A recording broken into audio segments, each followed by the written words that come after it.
with Friday Fun and Games. We are joined now by my guy, Jose Sanchez, deputy editor for 49ers on SI. Jose, thank you so much for joining us, man. Happy Friday. Hey, Allen, the man Stiles. What's going on, my man? Man, not too much. Just really curious. Let me first do this. All right, I got my questions down. Don't get me wrong.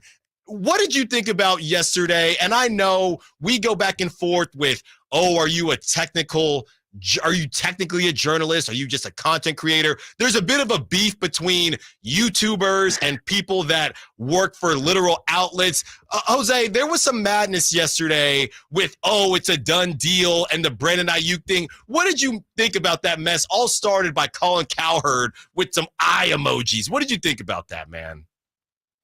That's kind of the way the state of the game is now, right? Where it's just looking for more of a little bit reactionary. We're trying to move some dominoes here, trying to see if we can create a little effect, get people to react, and then maybe try to pull out some nuggets if someone actually does know something. But I think that's also like the name of the game too, in a way where, especially if you look from the 49ers perspective, it's, look, you guys drag this on to create the situation yourself. And it's been that case for every player for the last 4 years, and it kind of really started initially when they traded DeForest Buckner. Once you made that crazy trade to do, and, Kyle Shanahan still says this to this day, like, I did not want to do that. That was hard, but we had to. And the moment you did that, and now every time a player comes in extension, the way you guys drag it on, it's like you open yourself up to all of this. Yeah. So really, as much as it kind of could be like a little annoying or people are kind of fed up, or it's like, maybe some people do actually like it, it's just the reality of, look, the Niners created this. You guys could have addressed this early on, but no, this is the standard you operate under, which I don't know why. So it's really kind of their own doing. So this is unfortunately the part of it that we have to deal with. Talking to Jose Sanchez, deputy editor for 49ers on SI. As we talk about the Brandon Aiyuk thing, Jose, I'm on record saying that Brandon Aiyuk, just give up, man. Just give up. You're holding in. You're not even fully doing it. Mark Schlereth had some very strong words for Brandon Aiyuk. He's dapping people up, and of course, we had to analyze the dap and all of that. Then all of a sudden, DJ Moore gets paid. And DJ Moore gets paid, and not to disrespect DJ Moore, but he gets paid $27.5 million a year. And when that happened, I thought, okay, maybe Aiyuk was onto something, because if DJ Moore is getting 27.5 and Aiyuk was initially offered 26, that's probably the receiver that you can say, look, man, this isn't even about trying to get the most money, but yes, now this offer is literally disrespectful. So pay me what I'm worth, or trade me. Do you think Brandon Aiyuk played this right? No. No, I understand why he wants to do this. He's well within his right, of course. It's like, I'm not going to step onto that field and get hurt without a new deal. Like, come on, you guys are playing me. I get it. I totally get his frustrations, everything. I'm on his side for that.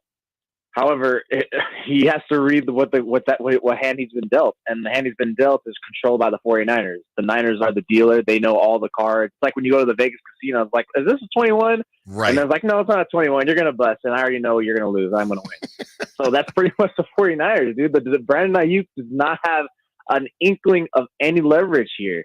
So really, I suggested before, and I wrote about it, that Aiyuk, look, and initially hold out, but don't make it more than a week or two, because at that point, that's pretty clear. Like, look, you're not going to help yourself. If you show up, then cool, that'll be a positive sign for the 49ers. And like, okay, he showed up. This maybe we're a little more prone to extend you. And then for him, you think about who the last two players that the Niners have extended that have dragged us on: Deebo Samuel and Nick Bosa. How did their respective seasons go? At least to start, right? Sluggishly, both of them. If Aiyuk, you want to do that, playing on your rookie on the final year of your rookie deal, and hurts your value more for your new team or the Niners again if you go back to the table. But either way, he has no leverage.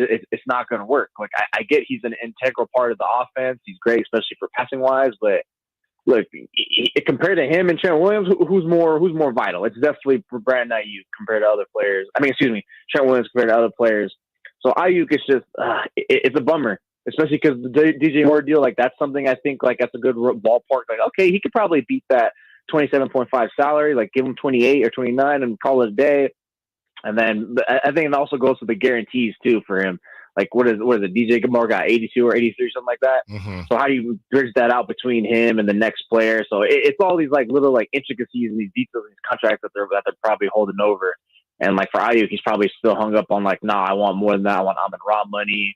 And it's like, yeah, well, you know what? You're not Amon-Ra. You know, I get you probably would be better in a passing offense, probably get those numbers, but the reality is you're never going to be that in our offense. So that's where probably the huge, disagreement and stalemate is at, because it's like, I know I'm that type of receiver, but it's like, look, we know you're that type of receiver, but you're never going to be that type of receiver in this offense. Right. And it's, okay, well, trade me. And then the Niners say, no, we also don't have to do that either. Talking to Jose Sanchez, deputy editor for 49ers on SI. Be sure to check out his work. He is pumping out articles every single day.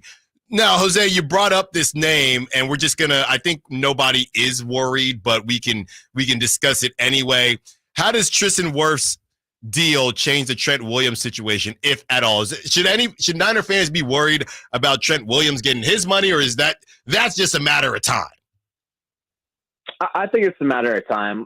And Tristan Wirfs' deal probably just hits it like a little more, only because if there was one thing that always sticks in my mind with the deals that were done by the 49ers in the last 5 years, it's when Trent Williams was close to signing with the Chiefs before Kyle Shanahan made the boss call, which, by the way, notice how Kyle Shanahan's not making the boss call for Aiyuk. But anyways, how he made the boss call on Trent Williams to steal him from the Chiefs.